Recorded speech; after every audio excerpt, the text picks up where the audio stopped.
Gente, boa tarde. Vamos lá. Vamos, vamos falar mais um pouco. Vamos falar mais um pouco de Jesus. O pessoal pode se achegando, né? É, vamos falar um pouco nessa tarde de Jesus, né? Tarde de domingo, a maioria está aí no seu descanso, aproveitando aí, no seu lazer, enfim. Mas vamos falar mais um pouco. Vamos falar mais um pouco de Jesus. Vamos falar mais um pouco. O pessoal vai chegando, vai participando. E geralmente quando eu venho na live no sábado ou na segunda, a gente tem um certo limite de horário que eu faço à noite. E aqui onde eu moro eu não posso fazer muito barulho por causa da vizinhança próxima. Mas hoje a gente tem um pouco mais de liberdade, né? Uma liberdade um pouco maior para poder estar falando sobre Jesus, né? Na verdade, queria que o pessoal prestasse atenção aí nas passagens que eu coloquei, né? Eu não gosto muito de formalismo, não. Mas as passagens são essas. Que significam que a igreja somos nós. Nada mais, nada menos do que isso. A igreja não é aquele lugar de alvenaria que você costuma frequentar aos domingos. A igreja é o corpo de Cristo, somos nós, né? É basicamente sobre isso que eu vou falar nessa tarde, né? E eu sei também, tem muita gente que está chateada, entristecida com coisa que passou dentro de algumas congregações, principalmente aqui em Queimados. Eu não posso falar de outro lugar, que eu não vejo outro lugar. Eu conheço aqui onde eu moro, né? Tem gente entristecida, chateada, né? Se afastou aí da casa do Senhor por causa também, por outro lado, de algumas pessoas imprudentes que se chamam de ministros, mas são imprudentes, né? Não tem maturidade para ser ministro do Senhor e acabam afastando as ovelhas. É bem verdade que a maior responsabilidade é só nossa, de estarmos aos pés do Senhor. Mas esses caras aí também que contribuem para o rebanho se dispersar, também tem sua parcelazinha de culpa. Então vamos falar um pouquinho sobre essas coisas aí.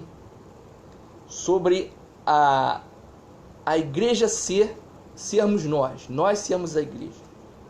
Então vamos lá. Vou ler a passagem de 1 Coríntios 3:11 ao 16 e depois a gente vai pautando em Deuteronômio capítulo 5, que fala sobre os 10 mandamentos. Mas nada muito arcaico e longe de nós, não. É uma coisa que está bem próxima de nós. Bem possível da gente poder praticar. Não é aquela coisa, tipo aquela santidade que parece ser impossível da gente praticar. Aquela santidade que a gente nunca vai chegar nela. Não. Vamos falar um pouquinho de uma forma que seja mais simples da gente poder praticar, né? Sem negar a Jesus. Então vamos lá. 1 Coríntios 3:11, vamos lá. Porque ninguém pode pôr outro fundamento além do que já está posto, que é Jesus Cristo, fundamento, base, né? Aquilo em que eu firmo uma outra coisa, né? Em que eu firmo um discurso, né? Um argumento, mas no nosso caso, Jesus Cristo não são simples palavras, em que eu firmo em Jesus uma conduta de vida, né? Uma maneira de viver agradável a Deus. Esse é o Jesus Cristo, essa é a essência, né? E se alguém sobre esse fundamento formar um edifício de ouro, prata, pedras preciosas, madeira, feno, palha, a obra de cada um se manifestará. Na verdade, o dia declarará, porque pelo fogo será descoberto, e o fogo provará qual é a obra de cada um, ou seja, se nós praticamos como igreja ou não, se nós estamos sendo a igreja ou não. Se a obra de alguém, versículo 14, edificou nessa parte, permanecer, receberá recompensa, né? Famosamente conhecido como galardão. Se a obra de alguém se queimar, sofrerá detrimento, ou seja, prejuízo, mas o tal será salvo como pelo fogo. Vocês não sabem que são o templo de Deus e que o Espírito de Deus habita em vocês? Vocês não sabem? Vocês já sabem, não sabem? Vocês já sabem? Se não sabe, saiba agora. Você tem que ser o templo do Deus vivo. O Espírito Santo tem que habitar em você. O Deus vivo tem que habitar em você. Você tem que permitir ele habitar em você. Então vamos lá. Vamos começar a pautar algumas coisas de nós que somos igreja, para a gente lembrar. A gente tem sempre que olhar para a Escritura para a gente lembrar o que devemos ser como igreja. Vamos lá. Deuteronômio 5, versículo a versículo, como eu sempre faço aqui, né? Eu sempre faço aqui, toda live que eu entro, a gente vai. Não estou preocupado com o horário, né? A gente vai falando e comentando pausadamente. Vamos lá. Deuteronômio 5, a partir do versículo 1. Chamou Moisés a todo Israel e disse a eles: ouça, Israel, os estatutos de juízo que hoje lhes proclamo aos ouvidos, para que os aprendam e cuidem em praticá-los. Cuidar em praticar, né? Tiago 1:22 diz: sejam praticantes e não somente ouvintes da palavra, né? Versículos 2 e 3. O Senhor, Deus de vocês, fez aliança conosco em Horebe. Não foi com nossos antepassados que o Senhor fez essa aliança, mas conosco, todos os que hoje aqui estamos vivos. Ou seja, os nossos antepassados, né, pai, mãe, avós, se foram cristãos, se foram salvos, não significa que a gente vai herdar a salvação, não significa que a gente vai herdar principalmente a essência de Cristo em nós. A aliança com Deus, quanto à essência cristã, é individual, né? Nós bem sabemos que Deus tem planos, projetos, né, desígnios para pessoas individualmente. Deus tem plano para comunidades, grupo de pessoas também, né, um plano, um projeto, né, estabelecido. Deus tem plano macro, os planos que envolvem bastante pessoas. Tem planos intermediários, que já é um grupo um pouco mais fechado de pessoas, né? Não significa que esse grupo mais fechado é melhor do que um outro, não tem nada a ver o ser melhor ou ser o mais bonzinho, não significa isso. Eu estou falando projetos, plano de Deus. E também tem um plano micro, que na verdade é o individual, né? Por exemplo, dentro de um plano macro, um plano com mais pessoas, dentro do grupo de pessoas, Deus também tem um plano individual para que cada pessoa exerça individualmente aquilo que deve exercer dentro daquele plano que é para um grupo. Então, é assim que Deus age. Deus tem plano para o individual e para a comunidade, grupo de pessoas, né? Então, nós é que temos que saber para que nós somos chamados. A responsabilidade é nossa, né? Como Moisés está falando aqui, Deuteronômio 5, 2, 3. Não foi com nossos antepassados que o Senhor fez essa aliança, mas conosco.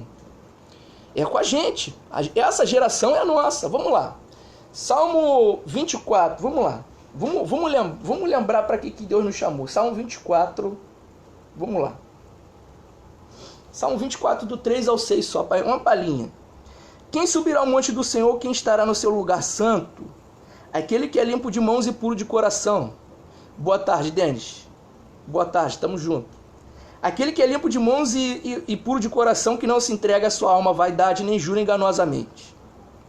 Esse receberá a bênção do Senhor e a justiça do Deus da sua salvação. Essa é a geração daqueles que o buscam. Daqueles que buscam a sua face, ó Deus de Jacó. É com a gente que Deus fez essa aliança. Nós vamos tomar uma posição e ser uma igreja quando? Vamos esperar até quando? É com a gente. Essa é a geração daqueles que buscam a tua face. Já disse aqui em outras lives, né, para os amados irmãos, buscar a face do Senhor significa se parecer cada vez mais com Cristo, viver cada vez mais, ser cada vez mais parecido com Cristo. Isso significa buscar o Senhor, né? Esse negócio de sacrifício para aqui, para ali, para acolá, não significa ser buscar a face do Senhor. Buscar a face do Senhor, né? Vou lembrar para vocês o esforço. Josué capítulo 1, versículo 7. Então somente esforça-te para cumprir conforme toda a lei de Moisés que foi lhe deixada. Depois Jesus veio, o Novo Testamento, né, e repaginou ali, não negando a essência do que já estava escrito, né? Disse ali com outras palavras para trazer uma melhor compreensão, mas a essência do ensinamento de Moisés, Jesus trouxe e ensinou tudo de novo, né? Repaginado, mas ensinou. Então, buscar o Senhor significa se parecer com Jesus, cada vez mais, no dia após dia. Não é fácil, de uma hora para outra a gente vai chegando à semelhança, imagem e semelhança do Senhor, né? Restaurando, sendo regenerado de uma hora para outra. Aceitei Jesus hoje, já fui regenerado. Não é assim, não. É dia após dia. Então, essa busca contínua, Salmo 105, versículo 4, buscar o Senhor e a sua face continuamente. É todo dia, cada dia a gente vai sendo moldado pelo Espírito Santo e vai se parecendo cada vez mais com Jesus. Isso que significa a busca. Eu já disse isso em outra live, né? Enfim, vamos lá, versículo 4 e 5. Face a face o Senhor falou conosco no monte no meio do fogo. Nesse tempo eu estava em pé entre o Senhor e vocês, né? Um intermediário do Antigo Testamento aqui que os teólogos chamam de prefiguração, né? Uma figura de Cristo, né? Para lhes notificar a palavra do Senhor, porque temestes ao fogo e não subiram ao monte, dizendo. Pois bem, aí Deus começa a falar, vamos lá, os mandamentos. Aí antes ele diz o seguinte, versículo, presta bem atenção. Jesus, antes de entrar nos mandamentos, Jesus, ele, como é que eu posso dizer? Eu até escrevi aqui no esboço, mas eu estou tentando lembrar uma forma melhor de se explicar. Jesus, quando o homem caiu, Adão pecou lá com Eva, lá no Éden, Deus deixou uma espada inflamada no caminho da árvore da vida. E o único que podia enfrentar essa espada foi Jesus Cristo. Ele enfrentou, né, por nós, né, agradou a Deus em moê-lo, como está escrito em Isaías. E esse sacrifício só ele poderia fazer, né? Então ele já fez por nós. O caminho para a árvore da vida é ele, tão somente, né? Gênesis 3, 24, né? E vamos lá. Versículo 6. Aí Deus começa a falar os mandamentos. Aí ele bota uma introdução. Versículo 6. Eu sou o Senhor teu Deus que te tirei da terra do Egito, da casa da servidão. Perdão, vamos lá. Casa da servidão. Casa da servidão. Tira fardos pesados, alivia, apesar de algumas aflições permanecerem e nós passarmos, né? Jesus disse, venham a mim todos os que estão cansados e oprimidos e os aliviarei. Jesus não disse que ia acabar com todas as aflições de uma hora para outra. É bem verdade que o Salmo, agora não me lembro, 34, 19, se eu não me engano, diz que o justo será Deus vai o livra de todas as aflições, né? Muitas são as aflições do justo, mas o Senhor livra de todas. Mas não é de uma hora para outra. Então Jesus fala bem claramente, ele não engana ninguém. Olha, eu vou tirar o fardo pesado, eu vou aliviar, mas tirar não, né? Como Jesus também disse na sua oração sacerdotal, João 17, né? Perdão, irmãos, hoje eu tô, né? Tá um pouquinho seco, né? Jesus orando fala assim, Senhor, não os tire do mundo, mas os livre do mal, né? Então, Deus não isenta a gente de problema, Deus não isenta a gente de aflição, né? A cruz nós temos que carregar, né? Agora, o fardo pesado ele tira, as aflições ele alivia, e até livra de algumas, outras ele deixa permanecer, mas alivia ali, nos ajuda, né? Mas mar de rosas não é a vida proposta pelo Evangelho. O Evangelho é sofrer por amor a Cristo, né? E a sua obra. Então, vamos lá. O que seria também a servidão? Que servidão é essa? Servidão da hipocrisia, da aparência, do institucionalismo, né? Dessa instituição, né? Religiosa. Isso é uma servidão. Tem gente que coloca cargo à frente do amor às pessoas, né? Do cerimonialismo. Jesus combateu bastante isso em seu ministério. Cerimonialismo, né? Pessoas apegadas a rituais, né? Jesus combateu bastante essas coisas, né? E vamos falar um pouquinho mais à frente sobre isso, né? Vamos conversar mais à frente um pouquinho sobre isso. Bianca, a paz do Senhor Jesus Cristo para você também. Versículo 7, vamos lá, olha só. Não terás outros deuses diante de mim. Que coisa linda. Isso aqui dá para abrir um leque que eu posso falar até amanhã sobre isso. Aliás, cada versículo dá para a gente falar até amanhã sobre isso, né? Dá para gastar um dia em cada versículo. A Bíblia é linda, é inesgotável. Olha só. Não terás outros deuses diante de mim. 1 João 2,15 ao 17. Outros deuses, vamos lá. Vamos aprender um pouco. Irmãos, tudo que eu falo aqui não é com ar de soberba. Tudo que eu aprendo com Jesus eu passo para os irmãos. Aprendo principalmente vivendo. Depois eu venho explanar aqui com palavra. Outros deuses, vamos lá. Tiago fala, Tiago 4, do 1 ao 4, se eu não me engano, do 1 ao 4, ele diz que aquele que ama ao mundo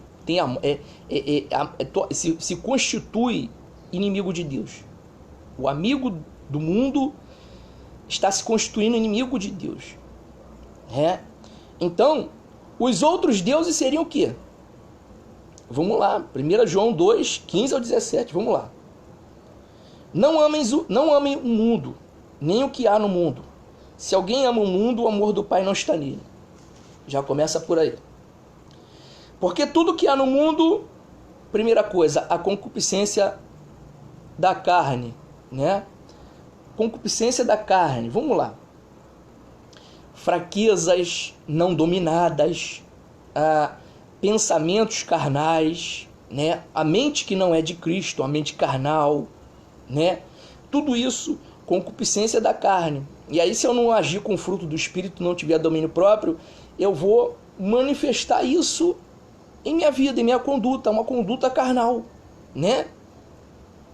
Amor ao mundo, outros deuses. Tem gente que serve aos prazeres, né? O hedonismo, a vida boêmia, né? Tudo aquilo que é prazer, a pessoa está ali correndo atrás daquilo, né? Luxo, aparências, status, enfim. Concupiscência dos olhos. Tudo aquilo que chama a atenção da aparência, do status que eu acabei de falar, né? Uma vida de hipocrisia, aquilo que chama a atenção aos olhos das outras pessoas. Inveja, concupiscência dos olhos, o olho vê, né? E a soberba da vida não é do Pai, mas do mundo. Soberba da vida. Aquela, como é que eu posso dizer? Opulência é uma palavra difícil. Como é que eu poderia dizer assim? Ostentação egoísta, né? E destrutiva. ganância pelo poder, né? Ganância, enfim, tudo aquilo que gera pompa, né? Um nome afamado, né? Enfim. Quer um exemplo?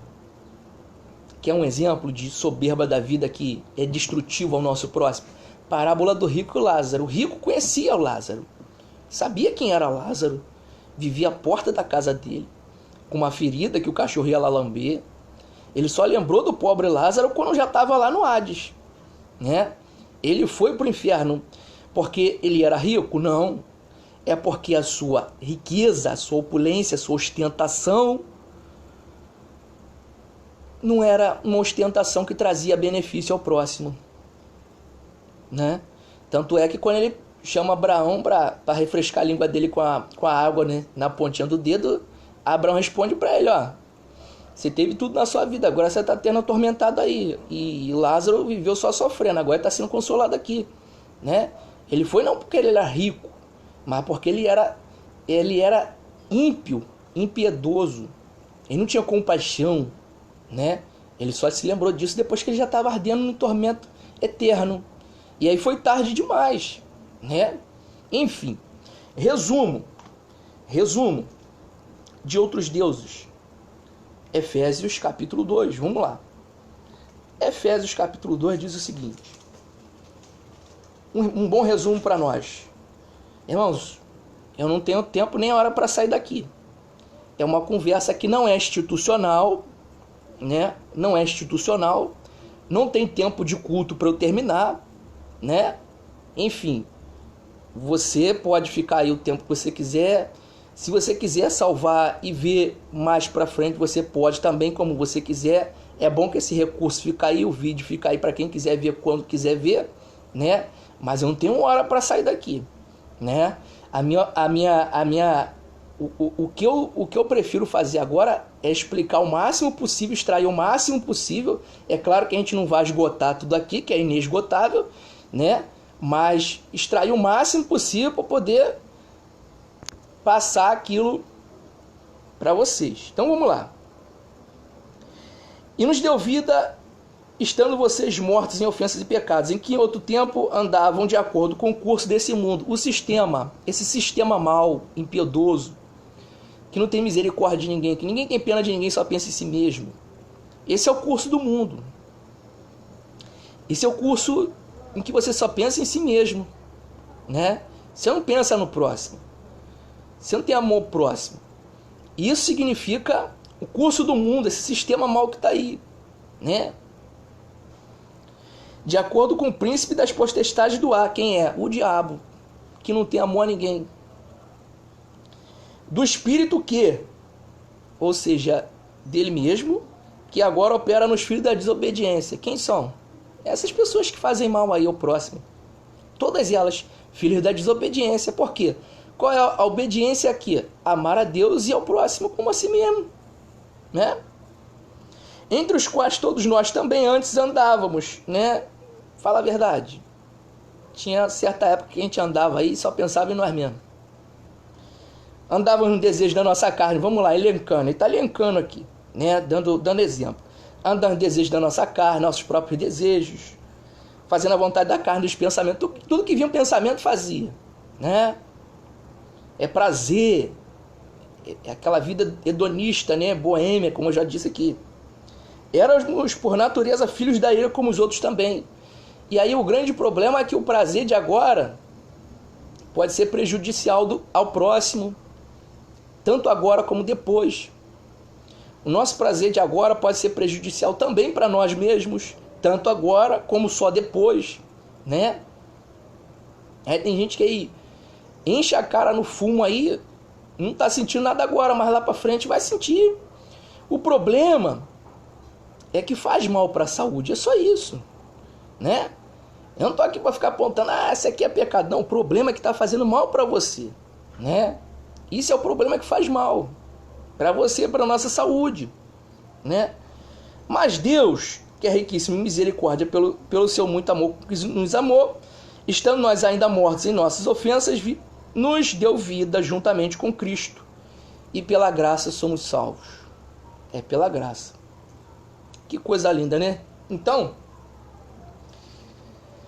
não terás outros deuses diante de mim. Esse é um resumo, né? Segunda coisa que todo mundo confunde com a primeira. O segundo mandamento que todo mundo confunde com o primeiro. Não fará para ti imagem de escultura, nem semelhança alguma do que há acima no céu, nem embaixo na terra, nem nas águas embaixo da terra. E não te encurvará a ela, nem as sirva. Ou seja, não faça imagem nenhuma, nem se curve ou sirva a elas, muito menos. O que significa eu fazer imagem? Você acha que o grande problema... Deixa eu te explicar uma coisa.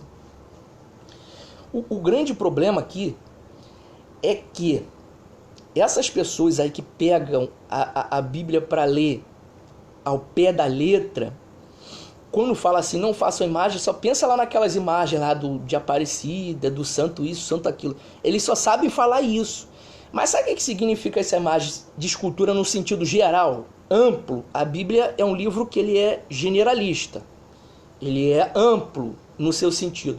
O que significa, em essência, eu fazer imagem de escultura? Sentido amplo, é figurado, mas é amplo. Associar a divindade com algo que seja palpável fisicamente e servir a isso que foi criado pela mão do ser humano. É isso que significa. Chamar de Deus uma criação humana, algo que seja palpável, ou algo que preencha a nós temporariamente. Exemplo, tem gente que ama o dinheiro, vive para trabalhar, morre de trabalho, né? Qual é o Deus dessa pessoa? Dinheiro. Tem gente que, pelo contrário, não gosta de fazer nada, preguiçoso. A quem que essa pessoa faz de Deus? O seu próprio umbigo, né? Só pensa em si mesmo e vive às custas dos outros. Tá aí um exemplo, né? Por exemplo, outro exemplo. Aquelas pessoas que gostam, né? Emulação, obra da carne. Vou dar um exemplo. Aquelas pessoas que gostam de comprar as coisas para mostrar as outras que têm, né? Qual é o seu Deus? É a aparência, é o mostrar, né? É o mostrar para as outras pessoas que eu sou, que eu posso comprar também, que eu também tenho. Qual é o seu Deus? A sua aparência, o seu status. Isso é a imagem de escultura. Você serve a isso. Você vai trabalhar para comprar aquilo que você não pode comprar. Você vai se matar de trabalhar, se endividar para quê? Para mostrar para o outro que você tem. É um exemplo de Deus que a gente constrói, né? Teria vários exemplos aqui para poder falar, né? Tem gente que fala aí, criar passarinho é coisa de crente, não. Tá bom, vamos pautar, vamos equilibrar as coisas, vamos lá. Fala mal de quem cria passarinho, mas compra casa para gato, para cachorro, para comida. O problema não é comprar e criar de bicho. Eu posso criar um passarinho, né? Gênesis diz que Deus deixou a natureza para a gente dominar sobre elas, né? O problema não está em eu criar um animal, né? Desde que seja legalmente permitido aí, né, pelo IBAMA aí, eu posso criar qualquer animal que seja. O problema é a minha vida girar em torno disso. Isso significa constituir um Deus. Se a minha vida gira em torno disso, eu estou fazendo disso um Deus. Isso que significa fazer imagem de escultura. Então você que é pregador do Senhor, que está ouvindo essa mensagem, aprenda a não ler a Bíblia ao pé da letra. Seja generalista, tem que abranger o máximo possível e sugar, extrair. Mas é necessário meditação, é necessário contemplação da palavra para você entender. Eu estou falando isso não com ar de soberba, mas é um aconselhamento, uma instrução para você crescer. Você que está ouvindo, que está vendo, você vai ver, mas depois, talvez não seja no dia de hoje que está sendo gravado, mas depois vai ver, né? Tenha compromisso de entender profundamente a Escritura, né? As Escrituras são para nós, para a gente viver o dia de hoje. Não é uma coisa assim, Deus disse para Moisés, né? O mandamento não está longe, não está lá no céu que não possa ser buscado, nem nas profundezas do mar que não possa ser, né? Está aqui entre nós, né? O mandamento de Deus é palpável, é possível de nós vivermos, né?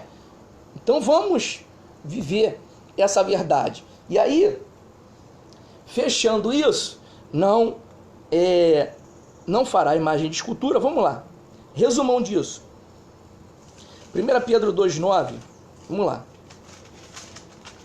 Mas vocês são geração eleita, sacerdócio real, a nação santa, o povo adquirido, para que anunciem as virtudes daquele que lhe chamou das trevas para a sua maravilhosa luz. Vou destacar o seguinte aqui. Nós somos, blá, blá, blá, blá, blá, não vai adiantar nada. Esses nomes aí, sacerdócio real, povo adquirido, esse nome não vai adiantar nada. Se a gente não prestar atenção no seguinte destaque desse versículo: para que anunciem as virtudes. Prestou atenção?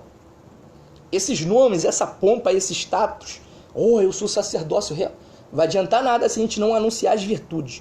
Como se anuncia uma virtude? Praticando.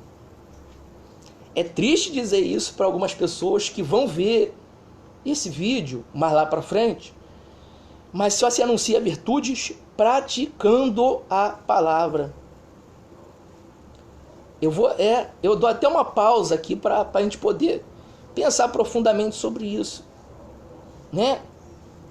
Anunciar as virtudes, que é uma palhinha só de virtudes.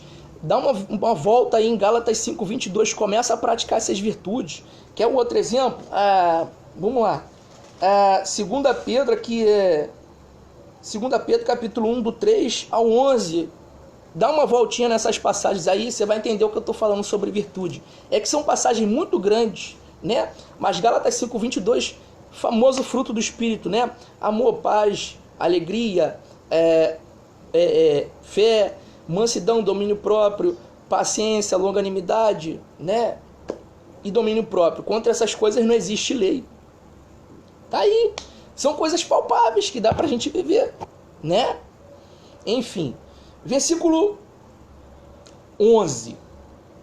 Vamos lá. Aí a gente vai pegar os crentões aí, santarrões aí. Vamos lá.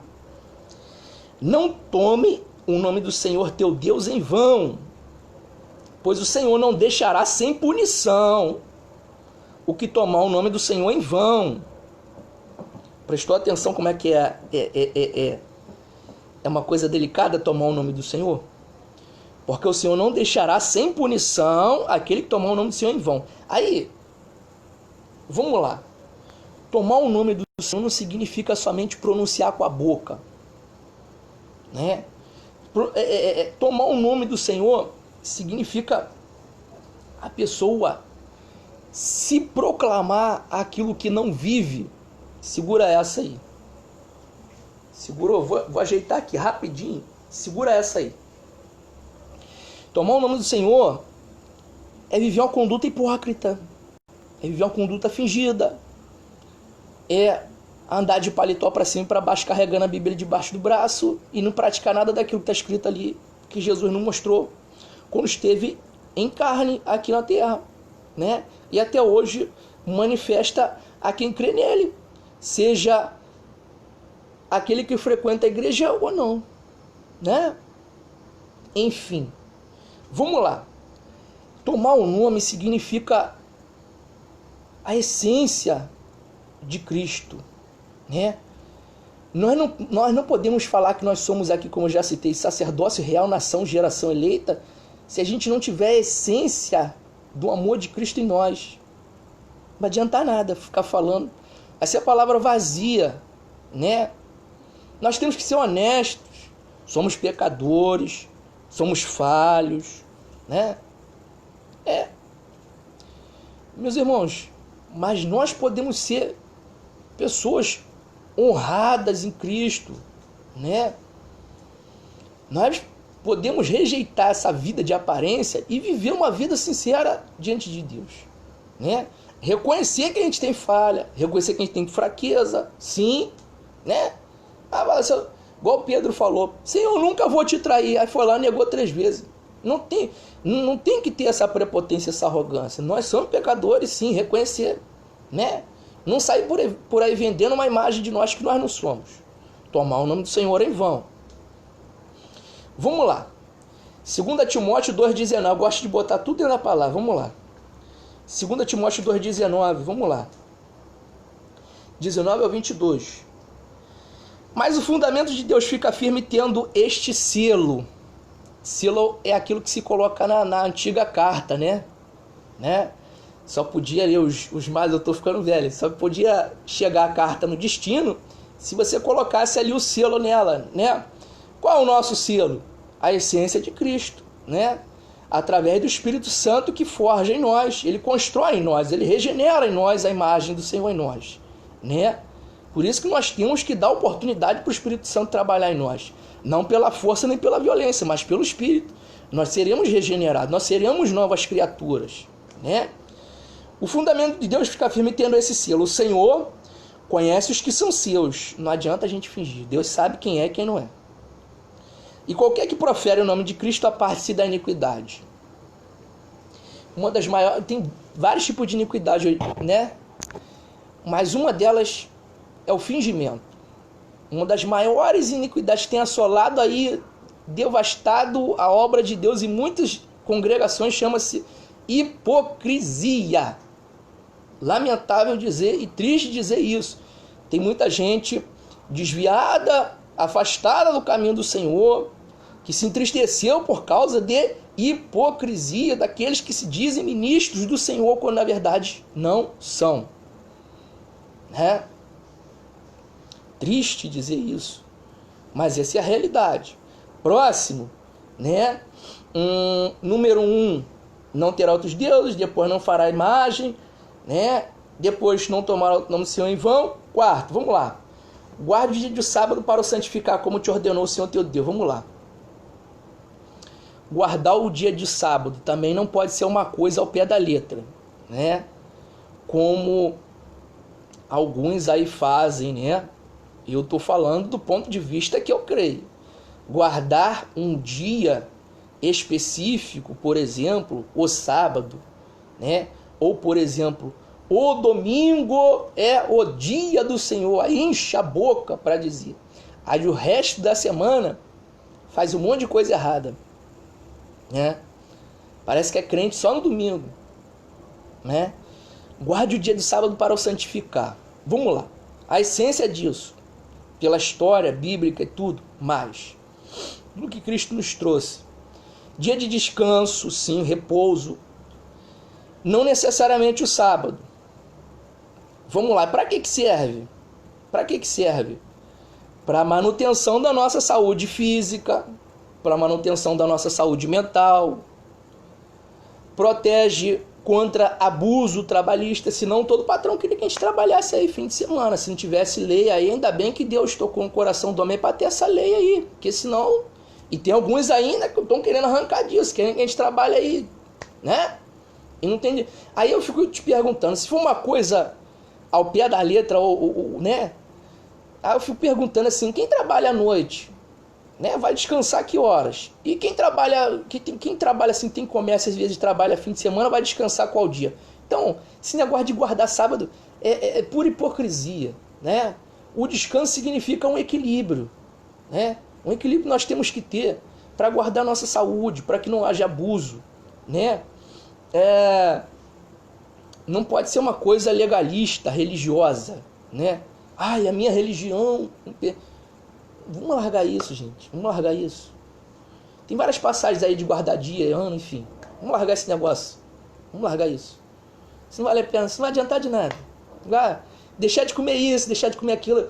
Depois dá uma voltinha em Romanos 14, Colossenses 2, quem quiser. Vou deixar aí para meditação. Sábado também para o santificar, não necessariamente o dia de sábado, mas esse dia de repouso não deve excluir a misericórdia. Continuar amando Jesus, por exemplo.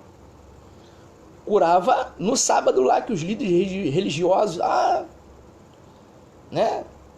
Não vão fazer nada no dia do sábado, né? Aí Jesus chega para eles, vocês são hipócritas. No dia de sábado vocês não levam lá o burro para beber água, Né? Então, por que vocês não podem curar essa mulher aqui, expulsar um demônio aqui? Né? Hipocrisia. Religiosidade fingida, barata, sem valor. Né? Então, eu trago essas coisas aqui, eu não tenho hora para sair daqui, não. Eu trago essas coisas aqui para desassociar essa imagem do evangelho que prende. O evangelho não prende, o evangelho é para soltar, para libertar, para deixar livre. Não existe evangelho de pessoas presas, presa a dia, presa a não comer isso, não comer aquilo, presa a não frequentar ambiente esse ou aquele. A única coisa que tem em nós é a essência de Cristo. A gente tem que viver o fruto do Espírito e declarar Jesus, pregar com a nossa vida primeiro e depois falar com a boca, né? Saber falar com todo tipo de pessoa, praticar misericórdia também no dia de descanso, né? Aí ele fala que 6 dias vocês trabalham e façam toda a obra de vocês, no 7º, porém, é o sábado do Senhor teu Deus. Não faça nenhuma obra nele, nem tu, nem o teu filho. Mas aí, os religiosos, né? Vou nem ler o resto. Religiosos pegaram isso aqui e amarraram dentro de uma doutrina que prendia o povo, né? Já na época de Jesus. Mas tem uns que fazem isso aí até hoje, né? E Jesus disse para esses aí, raça de víboras, vocês são hipócritas, fingidos, né? E eu vou pular para o versículo 16, vamos lá. Pai e mãe, honre a teu pai e a tua mãe, como o Senhor teu Deus te ordenou, para que se prolongue os teus dias e para que te vá bem na terra que o Senhor teu Deus te dá. Vamos lá. Pai e mãe também é uma outra expressão figurada na Bíblia. Pasmem vocês. Pasmem vocês. Pai e mãe, na Bíblia, pode significar gerações anteriores, nossos antepassados, né? Tem pessoas que lê pai e mãe e fica preso ao pai e mãe, os progenitores, né? Fica preso àquela imagem, né? Bem assim, ao pé da letra, né? Pai e mãe, nossos antepassados. Como é que nós devemos honrar os nossos antepassados, né? Honra teu pai e tua mãe, honra seus antepassados, como o Senhor teu Deus te ordenou, para que se prolongue os seus dias, que te vá bem na terra que o Senhor teu Deus te dá. Para prolongar os dias e para que a gente vá bem, nós temos que fazer a diferença. Se eu estou falando de antepassados, a gente está falando da geração de agora, geração nossa agora.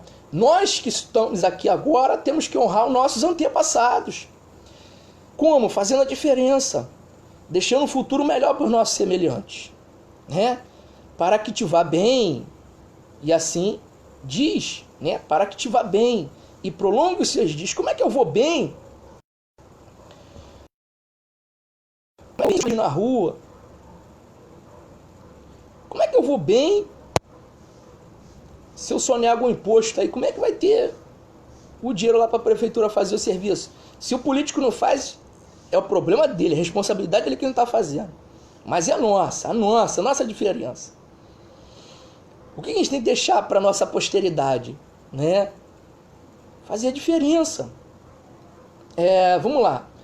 Honrar construindo uma geração melhor, mais madura, né? E aí no sentido espiritual também, nós temos que ser crentes mais maduros, né? Compromissada, amorosa, grata, gratidão, obediência e temor a Deus, né? Vou dar um exemplo. Juízes, capítulo 2, vamos lá. Um exemplo do que não se deve fazer. Um exemplo do contrário, que não se deve fazer, o contrário de honrar pai e mãe, o contrário de honrar aos antepassados nossos. Vamos lá. Juízes 2, do 7 ao 12, vamos lá. Serviu o povo ao Senhor todos os dias de Josué e todos os dias dos anciãos que prolongaram seus dias depois de Josué e viram toda aquela grande obra do Senhor que ele havia feito em Israel. Mas faleceu Josué, filho de Nun, servo do Senhor da idade de 110 anos. E o sepultaram, pois bem.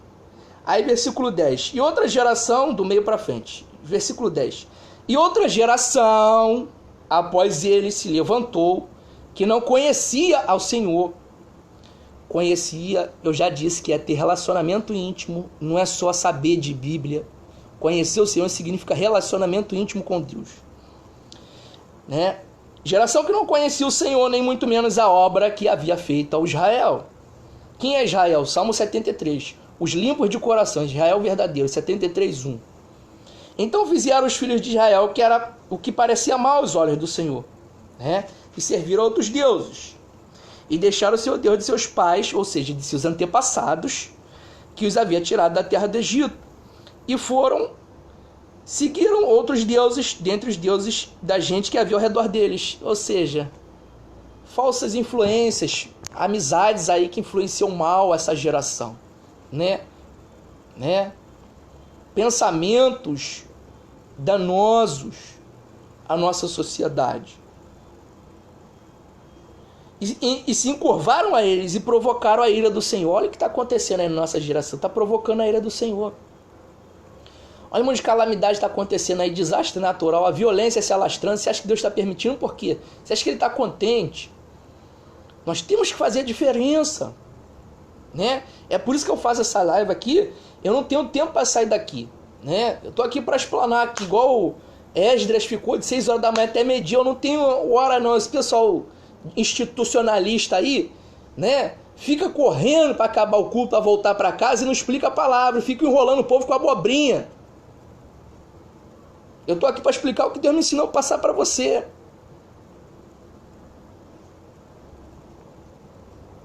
Pois bem, olha o que eles fizeram. Aí pula pro versículo 16. E levantou o Senhor juízes para os livrar. Aí Deus dava livramento ali, né? O povo. Aí, versículo 18.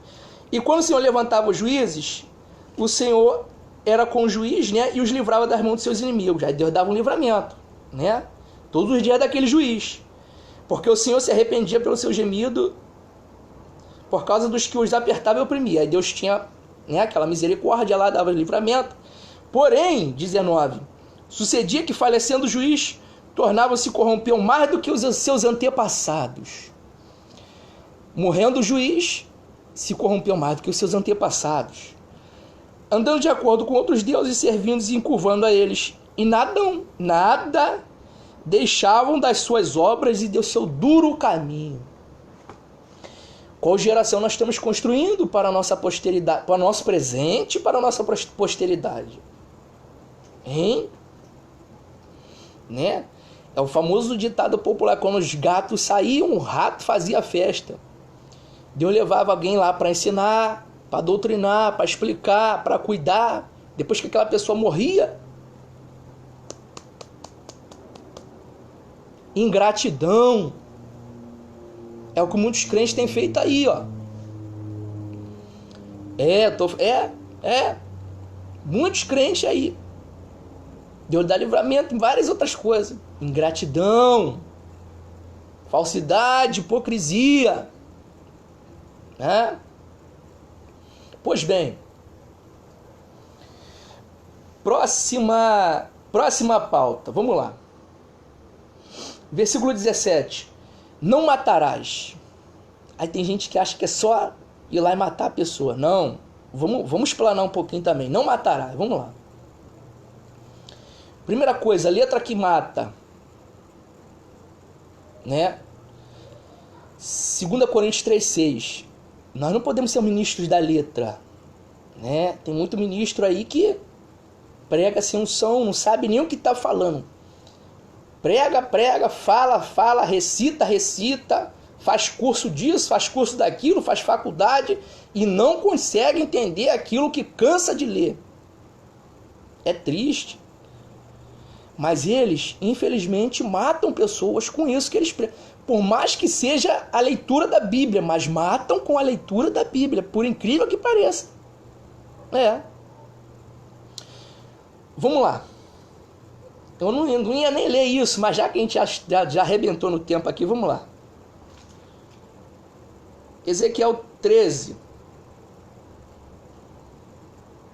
13:9, vamos lá. 13:3. Assim diz o Senhor Jeová: ai dos profetas loucos que seguem o seu próprio espírito, e coisas que não viram, Os teus profetas de Israel são como raposas no deserto, não sobem as brechas, não reparam a fenda das casas de Israel, para estarem na peleja no dia do Senhor. Não querem nada com a obra do Senhor. São relaxados. Vem vaidade e adivinhação mentirosos que dizem o Senhor disse, quando na verdade o Senhor não os enviou a dizer. E fazem que se espere o cumprimento da palavra. Gostam de profetizar, falar em língua. O Senhor vai fazer isso, fazer aquilo. As pessoas ficam esperando, que eu acabei de ler. E fazem que se espere o cumprimento da palavra. Enganam sorrateiramente, né? Ludibriam as pessoas, né? Iludem as pessoas com coisa que não é de Deus. Pasmem, usando a Bíblia na mão. Letra que mata, né? Segunda coisa, não matarás. O que sai da boca do homem, Jesus disse, né? Mateus 15, vamos lá. Que sai da boca do homem, Mateus 15, do 10 para frente. Vamos lá. Que sai da boca do homem. E chamando assim a multidão, Jesus disse, ouça e entenda. O que contamina o homem não é o que entra na boca, mas o que sai da boca é isso que contamina o homem. Então, os seus discípulos, chegando-se perto, disseram a eles, sabe que os fariseus, ouvindo essas palavras, se escandalizaram. Mas ele disse, respondendo, toda planta que meu Pai Celestial não plantou será arrancada. Você, ministro sem vergonha, hipócrita, que não tem zelo com a doutrina, a hora do Senhor tratar com você está chegando. Toda planta que o Senhor não plantou será arrancada. A hora está chegando. Deixe-os, pois são condutores cegos. Ora, se um cego guiar outro cego, ambos cairão na cova. E Pedro, tomando a palavra, disse, explica-nos essa palavra. Pedro ele vacilava pra caramba, mas ele tinha aquele ânimo ali, né? Ele era aquele cara bem espoleta, né? Então, Senhor, me fala como é que é esse negócio aí. Fala aí o que é isso aí, então. Né? Então, aí Jesus disse, até vocês mesmos ainda estão sem entender?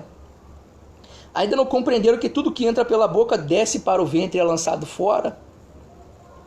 Mas o que sai da boca procede do coração, e isso contamina o homem. Vamos lá, o que é? Porque do coração procedem maus pensamentos, mortes, adultérios, prostituição, furtos, falsos testemunhos e blasfêmia. Tudo isso a gente vai falar mais um pouco à frente.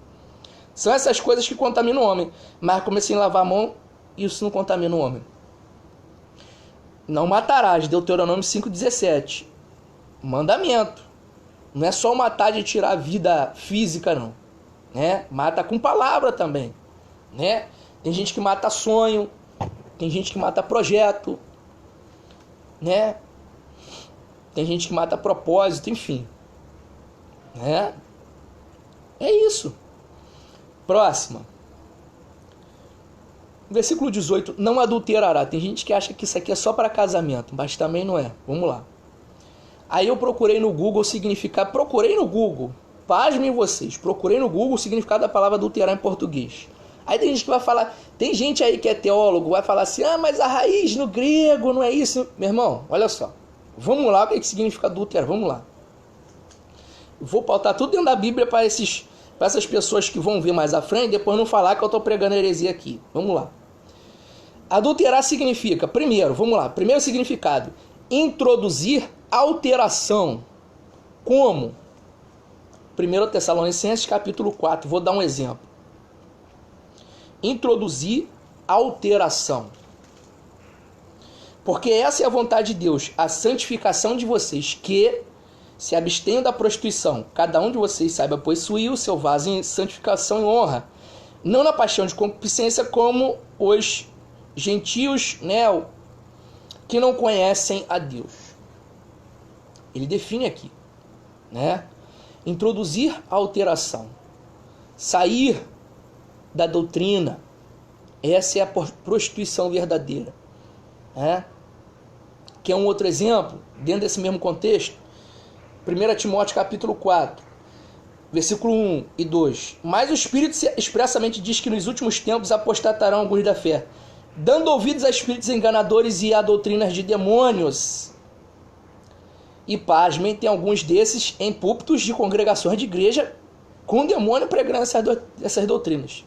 Não se enganem, não se iludam, mas essa é a realidade, né? E tem gente aí que vai achar que eu tô pregando pra gente sair da igreja. Não é, né? Não tô pregando rebelião, não. Tô pregando a doutrina, né? Quem tem que tomar uma posição é quem está endemoniado pregando, né? Essa é a doutrina.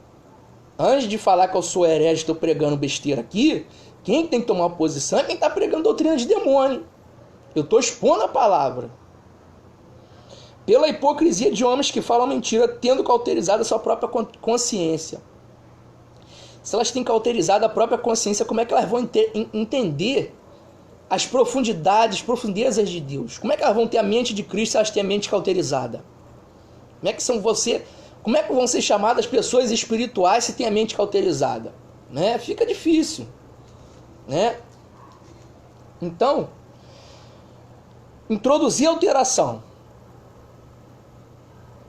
Exemplo cabal aí, para a gente deixar amarrar. 1 Coríntios 6,15, vamos lá. 1 Coríntios 6,15. E aí eu já vou logo dizer o que significa, né? Introduzir alteração, perda da essência cristã. Vamos lá. 1 Coríntios 6,15 ao 20. Não sabem vocês que os corpos de vocês são membros de Cristo? Tomarei os membros de Cristo e os farei membros de uma meretriz, prostituta, né? Não, por certo. Ou não sabem que o que se ajunta com a meretriz faz-se um com o corpo dela? Ou seja, o que significa fazer-se um? Está em concordância com ela. Porque serão, disse, dois numa só carne, a mesma ideia do casamento, né? Dois numa só carne, não é ninguém dentro de ninguém, significa o mesmo propósito, comunhão, né?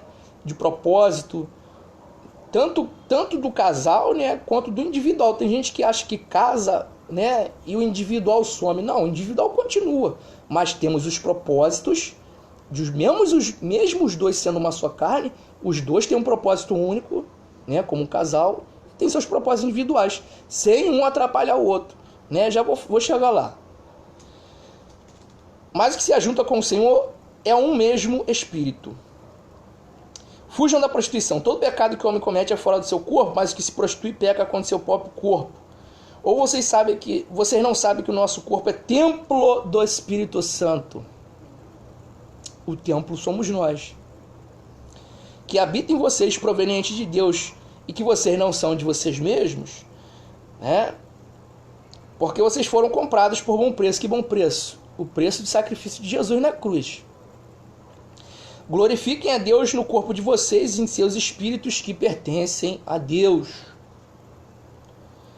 Introduzir alteração. Não adulterarás, introduzir alteração. Perder a essência de Cristo. Segunda coisa, produzir falsificação, também é adulterar. Produzir falsificação. Vou dar um exemplo. 2 Timóteo 4, 3 e 4, vamos lá. Porque virá o tempo em que não sofrerão a sã doutrina, mas tendo comichão nos ouvidos, ou seja, não estão a fim de ouvir verdade, não estão a fim de guardar no coração, amontoarão para si doutores conforme seus próprios desejos, concupiscências, e desviarão os ouvidos da verdade, voltando às fábulas. Pessoas que só querem ser bajuladas. Pessoas aí que só gostam de ouvir pregação, só aquilo que elas querem ouvir, só aquilo que alimenta o ego. É isso que elas querem. É isso que significa. Produzir a falsificação, é isso, né? Como é que eu vou dizer que o evangelho é só mar de rosa? Eu estou produzindo a falsificação, né? Jesus disse, no mundo tereis aflições. Vai ter sofrimento, vai ter choro, vai ter angústia, mas vai ter a presença de Deus em todos esses momentos. Vai ter ajuda, auxílio, conforto, consolação também, né? Mas eu não posso falsificar o evangelho genuíno. Outro significado, né? O que significa adulterar? Corromper-se. Vou dar um exemplo também figurado, figurado. Quem quer aceite, quem não quiser paciência. Provérbios 7 também é um outro capítulo que é bastante generalista. Você pode interpretar como sendo somente a relação carnal de um homem com uma mulher adúltera, mas você pode levar para o sentido geral espiritual, né? A Bíblia é um livro amplo. Se a gente pegar ali uma interpretação particular, como disse Pedro, a gente vai estar, né, fugindo do propósito que ela foi escrita. Então ela é um livro geral. Filho meu, Provérbios 7, do 1 ao 5. Filho meu, guarde as minhas palavras e esconda dentro de ti os meus mandamentos. Quais são? Amarás a Deus sobre todas as coisas e ao próximo como a nós mesmos. Guarde meus mandamentos e viva, e a minha lei como a menina dos teus olhos. Nós temos que ter esse cuidado com o próximo, com a nossa geração. Não estamos falando disso? Nós temos que ter reverência a Deus, temor, gratidão, né? Humildade, né? Ata-os aos seus dedos, escreve na tábua do seu coração. É coisa que a gente tem que viver a vida toda. Não podemos largar essas virtudes no meio do caminho. Diga a sabedoria, tu és minha irmã, e diga a prudência, sua parenta. Nós temos prudência, nós temos que pensar bem o que nós estamos fazendo, o que nós pretendemos fazer, nós temos que pensar bem antes de fazer. Isso significa prudência. Medir as consequências de nossos possíveis atos, sejam praticados ainda ou não, né? Para te guardarem da mulher alheia, da estranha, que lisonjeia com as suas palavras. Quem lisonjeia com as suas palavras? O falso evangelho aí, da prosperidade, né? O falso evangelho aí de venha para Jesus e todos os seus problemas se resolverão, né? Essa é a mulher adúltera, né? Pregadores, né? Pregadores. Aí vão dizer que eu estou pregando heresia. Não, ele pegou Provérbios, uma passagem, maquiou aqui. Não estou maquiando, estou sendo generalista. Se você entrar em espírito, Deus vai te revelar também. Eu não tenho monopólio espiritual. Você também pode ter conhecimento, se você quiser. Só pedir a Deus sabedoria que Ele dá, né? Por isso que eu falo, eu vim para cá não com ar de soberba, eu vim para cá passar justamente o que eu aprendo de Deus, né? E por fim, cometer adultério, né? Adulterar significa, aí sim também, cometer adultério, né? Mateus 19, do 3 ao 9, vamos lá. Então chegaram ao pé dele os fariseus, tentando e dizendo, é lícito ao homem repudiar sua mulher por qualquer motivo? Ele, porém, respondendo, lhes disse, não tem lido que no princípio o Criador os fez macho e fêmea? E disse, portanto, deixará o homem pai e mãe, e se unirá a sua mulher, e serão dois numa só carne. Assim, não são mais dois, mas uma só carne. E aí eu repito para vocês, uma só carne, concordância de propósitos, né? Um abraçar o projeto do outro individual e os dois construírem juntos o seu propósito como casal também, como família, né? Isso é uma só carne. Não é só ter aparência, botar uma aliança e andar de mão dada na rua e tirar selfiezinha na lanchonete, né? Não é isso. Portanto, o que Deus ajuntou não separe o homem.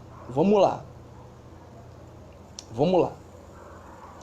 Isso significa que devemos pensar bem antes de casar.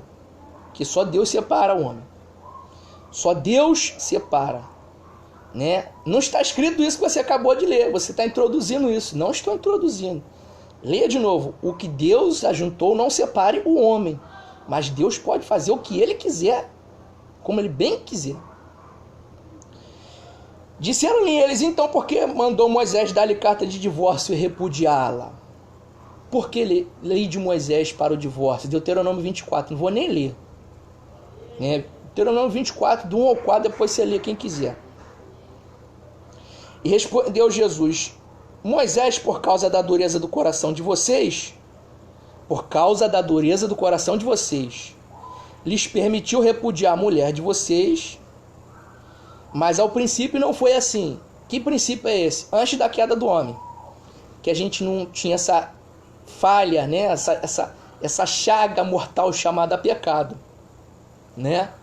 essa chaga incurável, que na verdade é curável somente pelo sangue de Cristo, chamada pecado, né? Então ele fala aqui, pela dureza do seu coração lhes permitiu repudiar. Por quê? Por causa da perda da essência de Deus, a essência cristã na pessoa. A ausência de concordância, dureza de coração, ou seja, a pessoa não está disposta a entrar em concordância com seu cônjuge, né?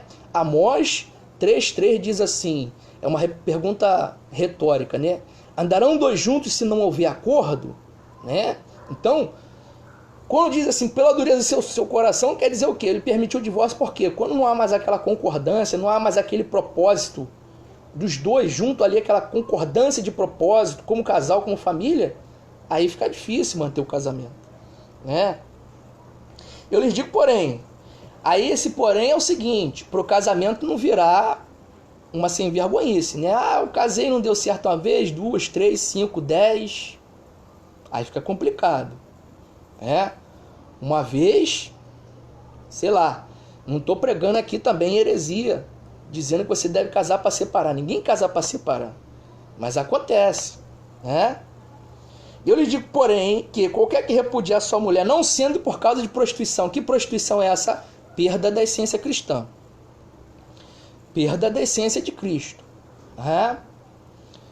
Você aí, mulher que está apanhando do seu marido, qual é a essência de Cristo que está no seu marido? Você já orou, você já pediu para Deus libertar esse homem, Deus não te respondeu nada e só permitiu você apanhar mais, tomar mais aí, pancada aí. Vai ficar até quando sofrendo isso aí sem denunciar?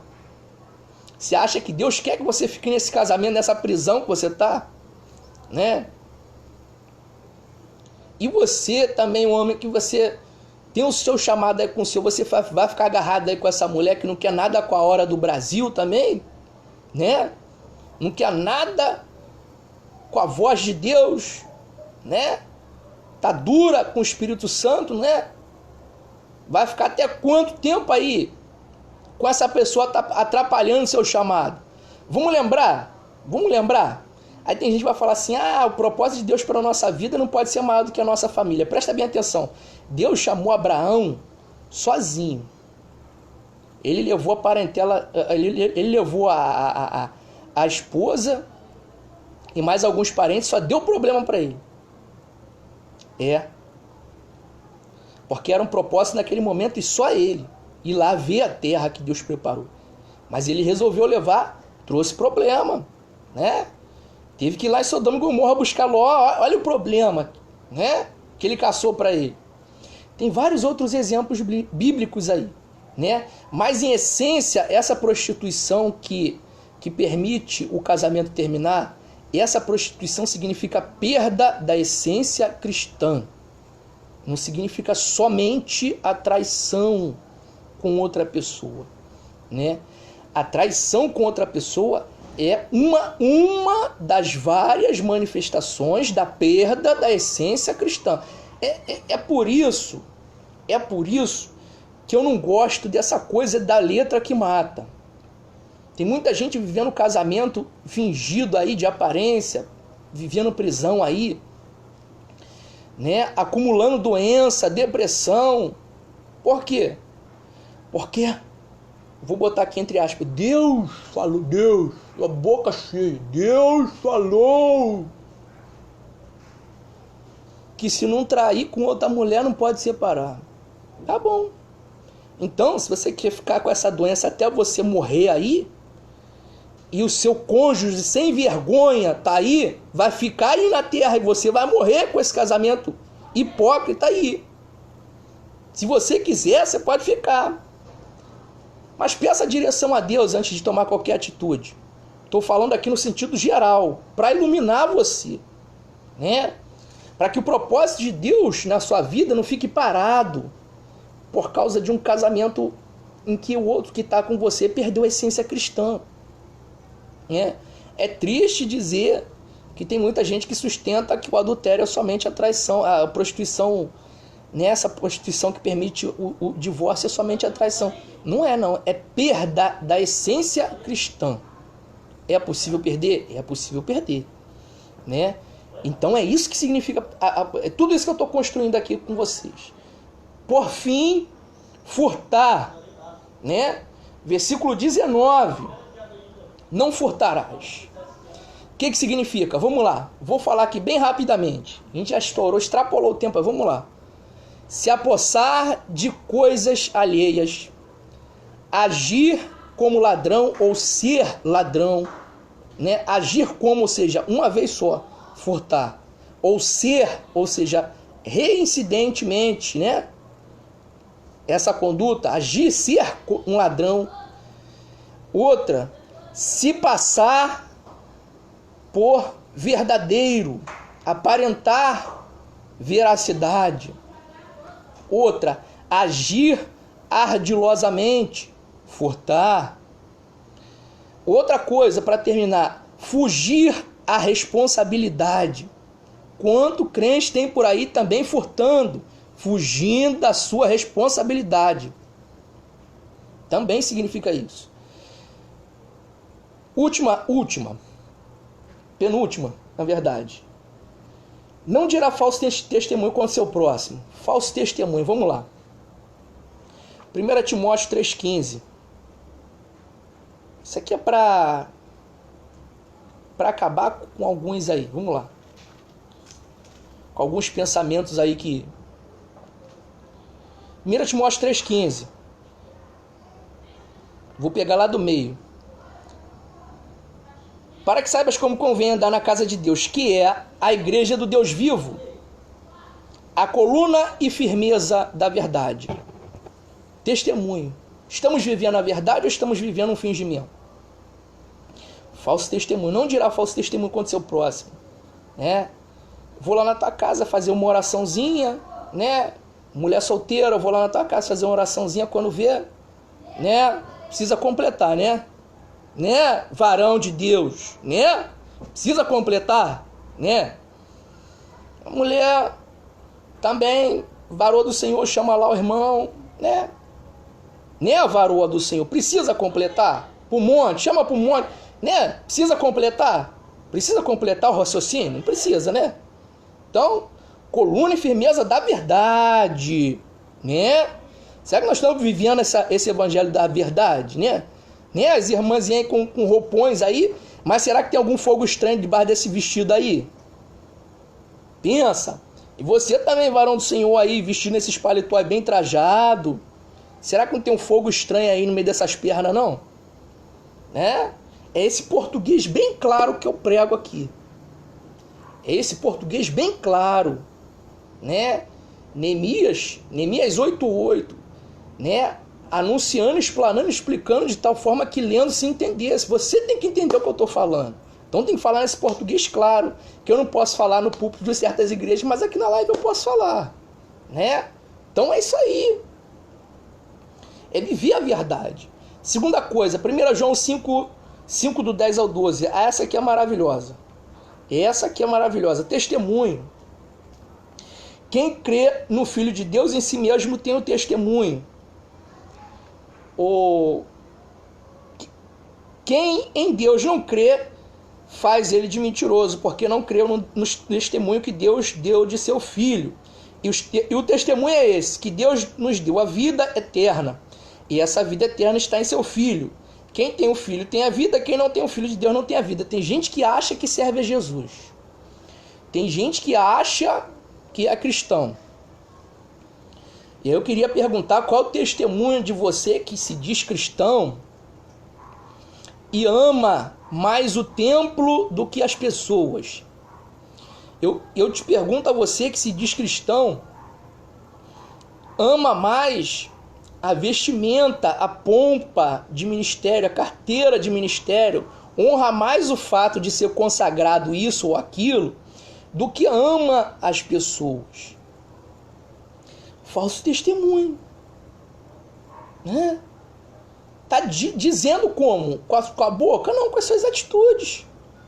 Falso testemunho, né? O obreiro, pastor do Senhor, missionário relaxado, obreiro relaxado, tá lá as ovelhas padecendo, você não vai na casa dessas pessoas com um grupo de oração, ou a fazer uma oração, né? Você, pastor, não libera uma verbazinha lá para levar uma cesta básica lá para tua ovelha necessitada, né? Pastor do Senhor. Por isso que queimaste essa bagunça aí.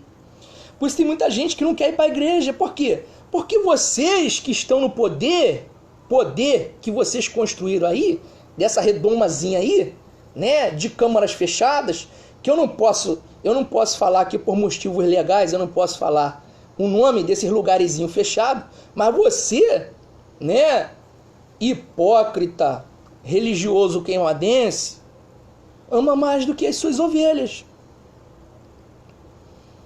Não estou fazendo um discurso político aqui. Estou falando da obra de Deus, né? Já disse que eu não tenho medo de ninguém aqui. O que eu tiver que falar, eu vou falar, né? Qual Cristo nós estamos testemunhando? Até frisei isso no meu esboço. Não sei se vai pegar aqui, ó. Aqui, ó. Ó. Qual Cristo nós estamos testemunhando? Qual Jesus nós estamos passando para essa sociedade? O Jesus do aponta-dedo ou Jesus que abraça e chama para ele? Nós estamos pregando o Jesus que ensina com amor, mesmo que sendo corrigindo, né? Mesmo que seja um puxão de orelha, né? Dizendo, olha, você está fazendo isso que não está legal, mas vem cá, eu vou te ensinar a fazer o que é honesto, o que é correto, né? Ainda que seja esse amor corretivo, vocês estão passando esse Jesus? Eu já extrapolei o tempo, é bom que eu rasgo logo aqui o que tem que ser rasgado, né?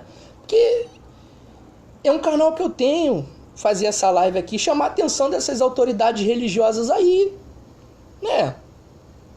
Que passa no portão das pessoas, não dá um bom dia, boa tarde, boa noite, só porque tá tocando um pagode, né? Só porque tá tocando um funk, não cumprimenta ninguém. Só porque os caras lá tá tomando uma zinha, vocês não... Passa com a Bíblia, abaixa a cabeça. Qual é o Jesus que você está mostrando aí, ministro do Senhor? Qual Jesus você está passando aí?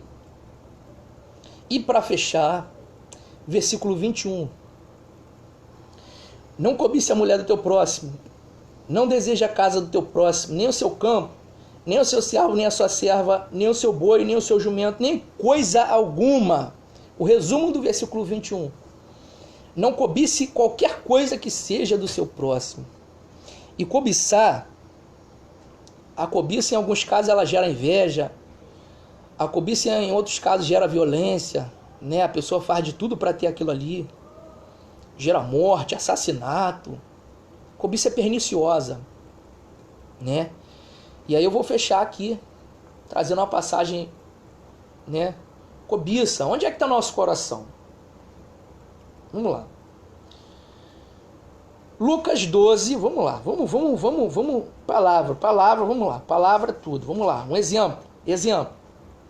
Lucas 12, do 13 ao 21, vamos lá. Parábola do rico insensato. E disse-lhe um na multidão. Chegou um camarada lá para conversar com Jesus.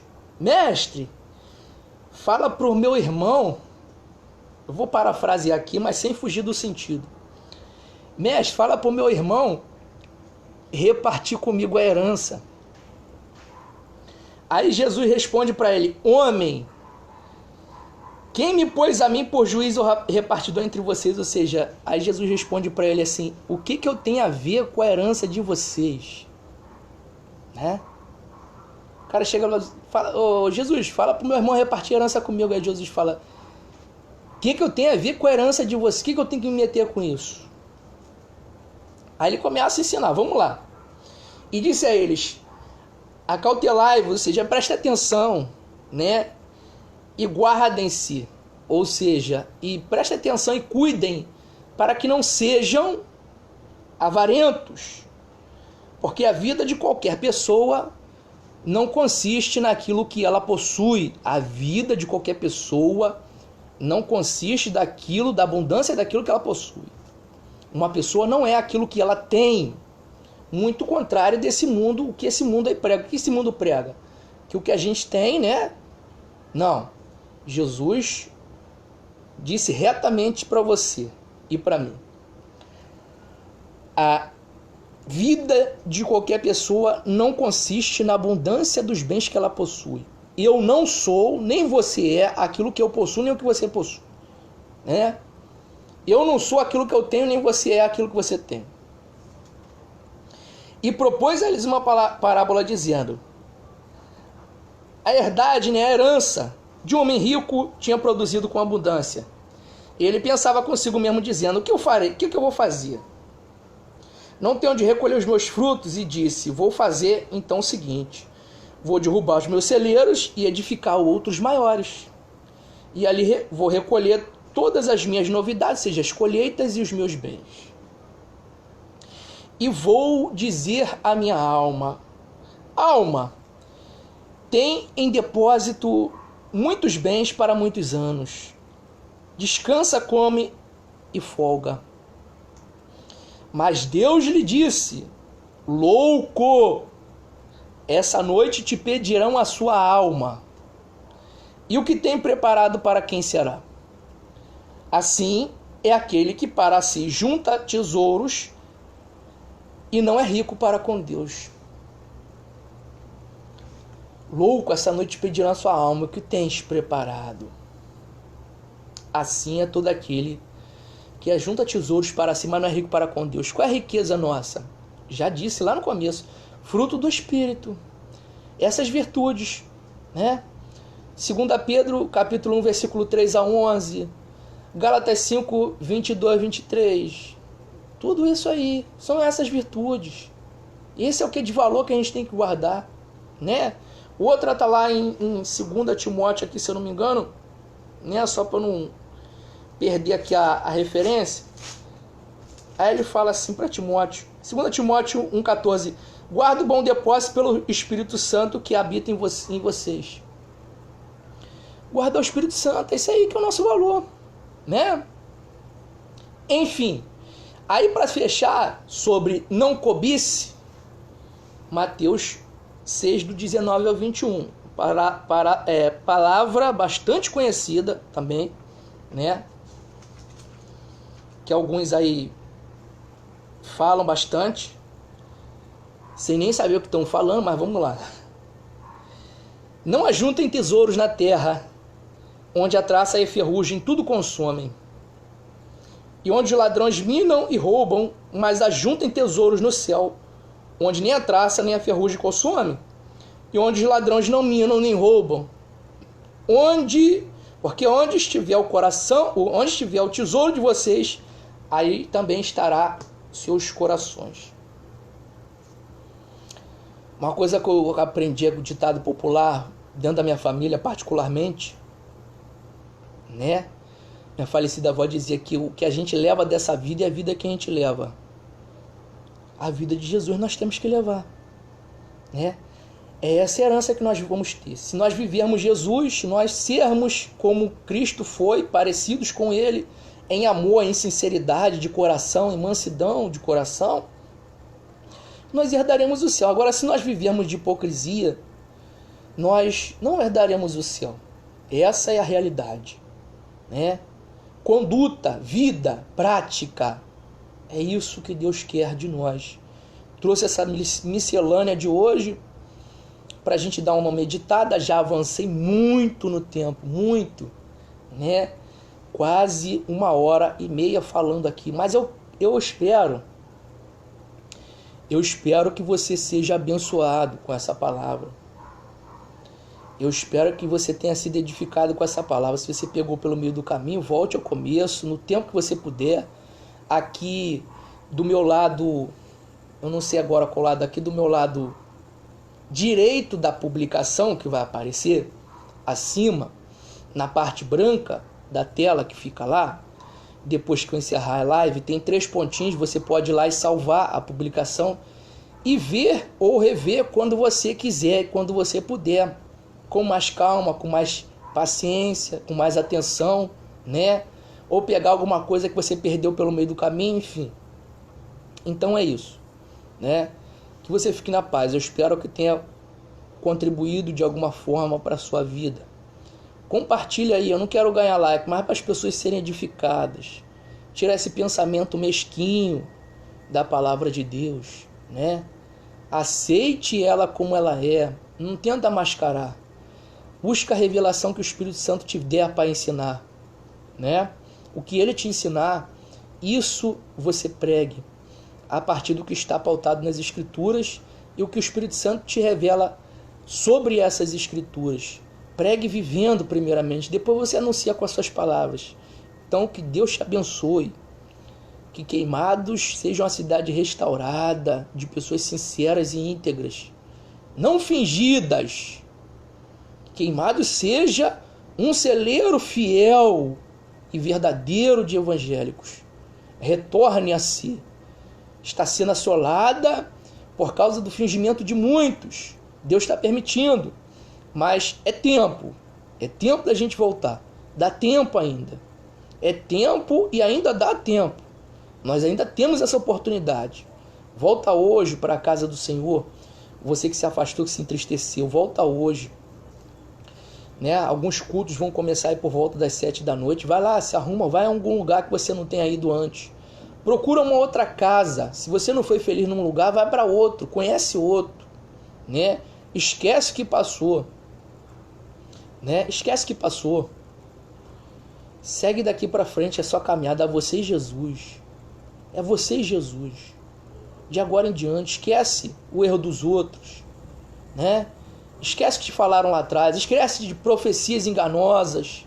Esquece isso. Bota tudo isso aos pés da cruz em oração. Vai a algum lugar. Ou então faz o seguinte. Ora você mesmo na sua casa onde você está agora. Não precisa também ir a lugar nenhum para fazer isso. Você pode fazer isso onde você está agora. Mas depois você procura um lugar para você congregar, estar em comunhão com os irmãos.